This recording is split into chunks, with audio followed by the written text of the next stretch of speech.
You know that insufferable relative that lives so far away they may as well live in a desert?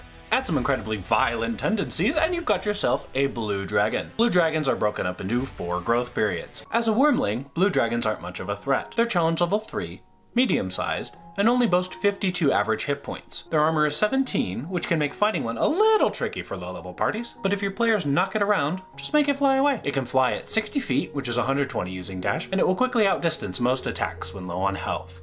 Young blue dragons are a bit trickier. They're challenge level 9, their size is upgraded to large, and their average hit points boost to 152. Their armor is boosted to 18, which is standard plate, but their flight speed augments to 80 feet per round.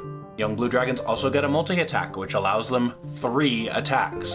Throw one of these guys as a party of 4 adventurers level 6 through 9 for a fun time.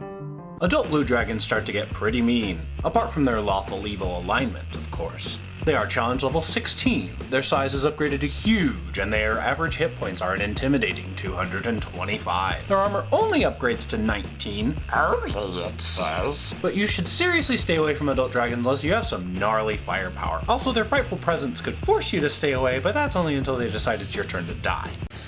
Ancient blue dragons are among the entities that exist as nightmares.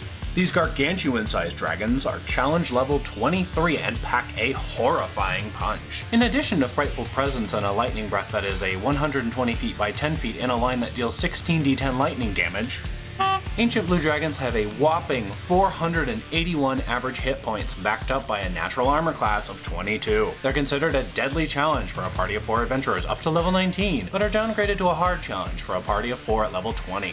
Blue dragons prey on just about anything in their domain. Caravans, towns, even cacti. I don't really see eating cacti as a bad thing. You sharp, stupid plants finally have a predator.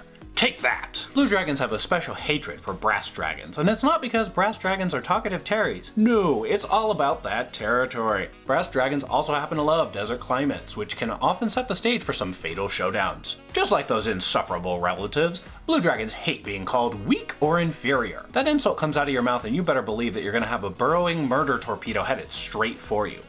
Blue dragons love to lay in wait for their prey. Since they can burrow, blue dragons will hide under the sand and time an attack just right to outright kill or defeat as many enemies as possible. Keep an eye out for horns above the sand. That's how you know you're about to be in big trouble. The worst part about combat with blue dragons is that they take forever to do anything. Seriously, these little bastards will drag combat out for hours, days, or even weeks if they're so inclined. But I'll let you in on a little secret.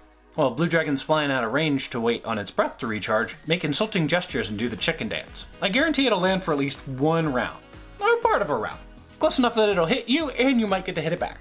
Now, how about that treasure? Assuming you're able to get into a blue dragon's lair, watch out for those hidden sand pits. Blue dragons create plenty of traps around their loot which they bury from prying eyes. Also find a good gem dealer. Blue dragons love gems most and treasure sapphires above all. Gee, I wonder why. It's a freaking mystery. Blue dragons are massively insecure. They'll surround themselves with sycophant followers, like most dragons, though they need those creatures to reinforce their draconic sense of superiority. Constantly. Assuming you want to hunt a blue dragon, there are some things you should know and look out for. An area with lots of thunderstorms and dust devils is suspect, as well as one with lots of sand. Oh, that's a surprise. If you plan to fight a blue dragon in its lair, bring some shovels. They're known to collapse parts of their lairs to starve intruders to death, and they'll just dig another path in later, that's fine. How do you guys feel about blue dragons? Let me know in the comments below. As always, thanks so much for watching. Make sure to hit that like button, and if you're new, please subscribe. I'll see you all next time.